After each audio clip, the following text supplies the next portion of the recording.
कि आप भी इटली में स्टडी करना चाहते हैं, वो भी फुली फंडेड स्कॉलरशिप पर, then watch this video till end. In this video I will provide the complete guideline of study in Italy, जिसमें हम बात करेंगे कि इसका प्रोसेस क्या है, why we should choose Italy for our higher studies, document कौन कौन से रिक्वायर्ड हैं, बैंक स्टेटमेंट हमें कितनी चाहिए और कितने मंथ की चाहिए, एंड कॉस्ट ब्रेकडाउन।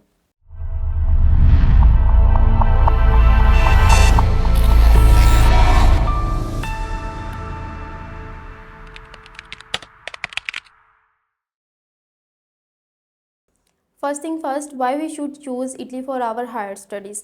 ये एक शेंजन कंट्री है, हमें शेंजन का वीज़ा मिलता है, हम 29 डिफरेंट कंट्रीज़ में ट्रैवलिंग के लिए एलिजिबल हो जाते हैं। सेकेंडली, यहाँ पर आपको पीआर मिलती है, आपको पीएसडब्ल्यू मिलता है, आपको 20 आवर्स अलाउ होते हैं, आप वर्क भी कर सकते हैं ड्यूरिंग योर स्टडीज़।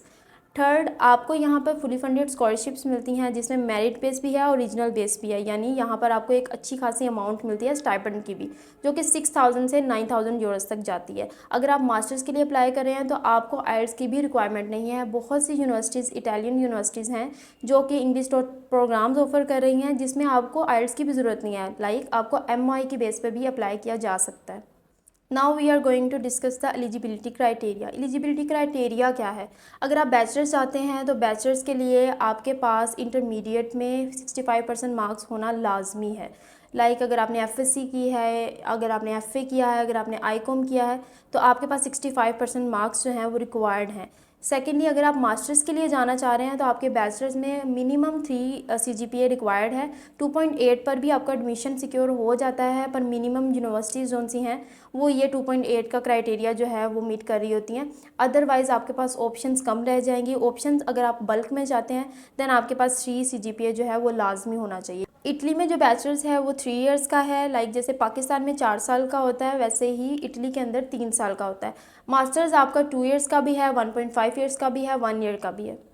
अब हम थोड़ी सी बात करेंगे स्कॉलरशिप के बारे में, क्योंकि इंटरनेशनल स्टूडेंट का मेन कंसर्न स्कॉलरशिप ही होता है। अब इसमें आपको मेरिट बेस्ड स्कॉलरशिप मिलती हैं और रीजनल बेस्ड स्कॉलरशिप मिलती हैं। जो रीजनल बेस्ड स्कॉलरशिप होती हैं ये हर स्टूडेंट को मोस्टली मिल रही होती हैं।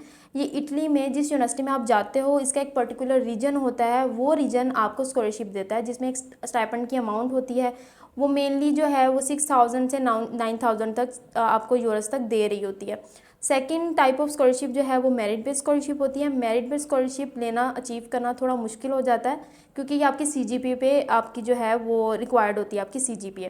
अब इसमें यह है कि ये हर यूनिवर्सिटी आपको ऑफर नहीं कर रही होती। कुछ पर्टिकुलर यूनिवर्सिटीज़ होती हैं जिन्होंने अपना एक कोटा सिस्टम रखा होता है, जिसमें आपकी स्कॉलरशिप अगर लग जाती है तो वो आपको मेरिट बेस्ड स्कॉलरशिप की बेस पे आपको कुछ स्टाइपेंड की अमाउंट दे सकते हैं। अब ये स्टाइपेंड की अमाउंट मोस्टली आपको ईयरली बेस मिल रही होती है, कुछ इंस्टॉलमेंट पे भी दे देते हैं। इनिशियल स्टेजेस पर हमें जो डॉक्यूमेंट्स रिक्वायर्ड हैं उसमें आपका पासपोर्ट, आपकी 1 फोटोग्राफ, आपकी मैट्रिक, इंटर, बैचलर्स और मास्टर्स की DMCs एंड सर्टिफिकेट्स, आपकी यूरोपास CV, इसके अलावा आपके एक्सपीरियंस लेटर, आपके रिकमेंडेशन लेटर्स। ये रिकमेंडेशन लेटर्स जो हैं वो बैचलर्स के लिए आपको 2 रिक्वायर्ड हैं, जबकि मास्टर्स के लिए आप एक भी आपका जो है वो ओके है। इसके अलावा आपको जो डॉक्यूमेंट्स चाहिए होंगे उसमें आपका इंग्लिश प्रोफिशिएंसी सर्टिफिकेट आ जाता है।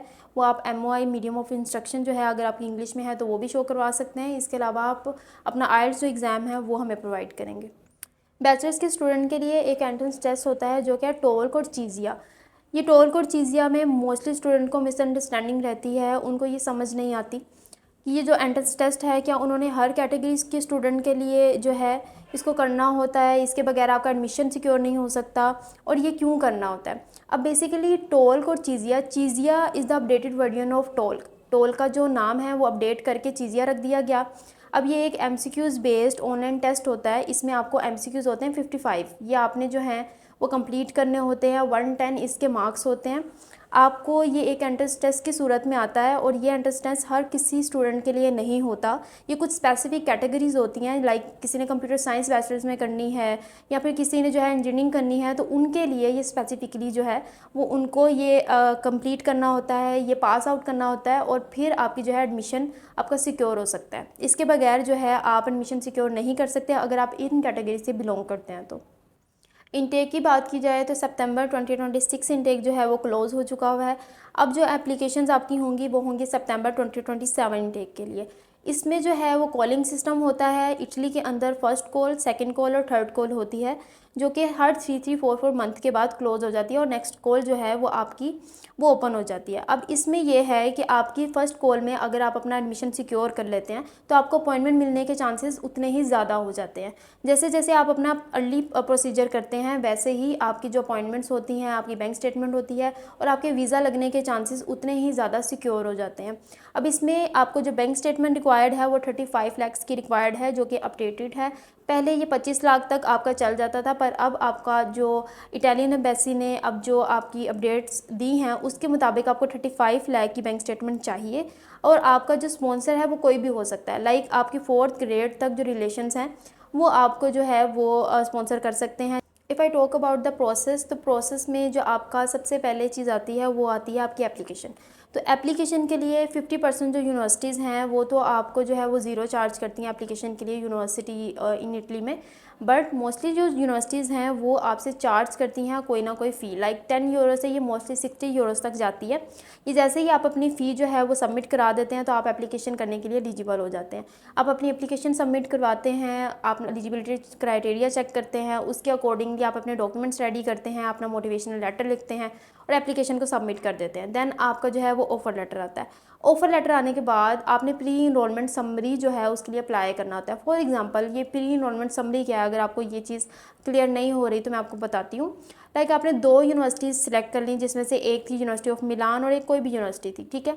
अब उसमें ये था कि आपने जो है जैसे ही आपके 2 ऑफर लेटर रिसीव हुए तो आपने जो है अब यूनिवर्सिटी ऑफ मिलान को कंसीडर करना है और आपने अब एम्बेसी में भी बताना है और यूनिवर्सिटी ऑफ मिलान को भी ये पता होना चाहिए कि आप जो हैं इसी यूनिवर्सिटी को आगे गो थ्रू करेंगे, इसी यूनिवर्सिटी को आगे कंसीडर करेंगे।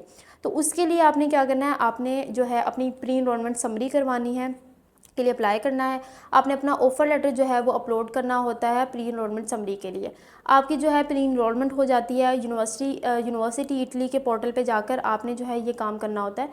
आपकी जैसे ही प्री इनरोलमेंट जो है वो हो जाती है तो आपको एक समरी रिसीव होती है जिसमें ये क्लियरली मेंशन होता है कि आपकी एम्बेसी को और आपकी यूनिवर्सिटी को ये चीज़ क्लियर हो गई है कि आप इसी यूनिवर्सिटी का आगे जो है वो प्रोसेस स्टार्ट करें।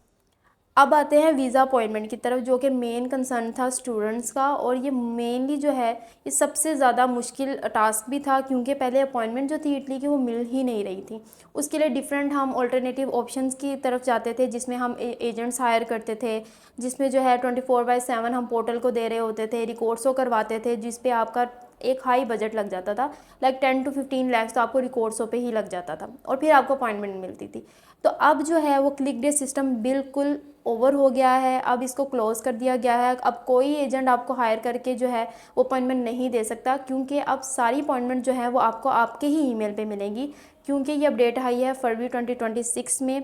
इटालियन गवर्नमेंट में ये चीज़ क्लियर कर दी है कि अब आपको अपॉइंटमेंट हर स्टूडेंट को मिलेगी, हर स्टूडेंट को जिसने अपनी प्री इनरोलमेंट समरी जो है वो उसके पास है, उसने उसके लिए अप्लाई कर दिया हुआ है। तो अब आपको जो ईमेल हैं वो खुद ही रिसीव होंगे। 2026 इनटेक जो अभी प्रीवियसली गया है सितंबर इनटेक, उसमें बहुत सी स्टूडेंट को अब अपॉइंटमेंट्स आ रही हैं और वो अपना अप्लाई कर रहे हैं, वीज़ा के लिए जा रहे हैं। अब लास्ट पार्ट जो मैं आपको बताऊंगी वो है कॉस्ट ब्रेकडाउन। अब कॉस्ट ब्रेकडाउन आपकी इस तरीके से है कि फ़र्स्ट ऑफ ऑल आपने जो आपकी कॉस्ट आती है वो आती है 10 to 60 यूरोस आपकी यूनिवर्सिटी की एप्लीकेशन फ़ी। डिफरेंट यूनिवर्सिटीज़ की डिफरेंट एप्लीकेशन फ़ी होती है, लाइक कुछ यूनिवर्सिटीज़ जो सी हैं वो एक एप्लीकेशन फ़ी पर आपकी 3-3 कोर्सेज़ में भी अप्लाई कर रही होती हैं। सेकेंड आ जाती है आपकी डॉक्यूमेंट की अटेस्टेशन। मैट्रिक और इंटर आपने IBCC और आपके रेलिवेंट बोर्ड से अटेस्ट करवाना होता है। फिर आपका आ जाता है बैचलर्स और मास्टर्स, ये आपने HEC और मोफा से जो है वो पोस्टाइल करवाना है और अटेस्ट करवाना है। इसके बाद आपकी जो FRC है वो आपने पोस्टाइल करवानी होती है मोफा से, ये आपका बजट हो जाता है। सेकेंडली थर्ड आता है आपकी ट्रैवल इंश्योरेंस, वो आपने बाय करनी होती है।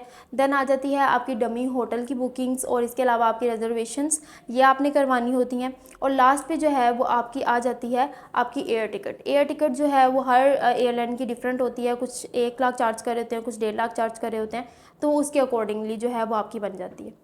This is all about the study in Italy. अगर आप भी चाहते हैं आप यूरोप की बेस्ट कंट्री के अंदर अपना एडमिशन सिक्योर करें तो एडमाइन को आज ही विजिट करें और आज ही अपना प्रोसेस जो है वो स्टार्ट करें। थैंक यू, अल्लाह हाफिज़।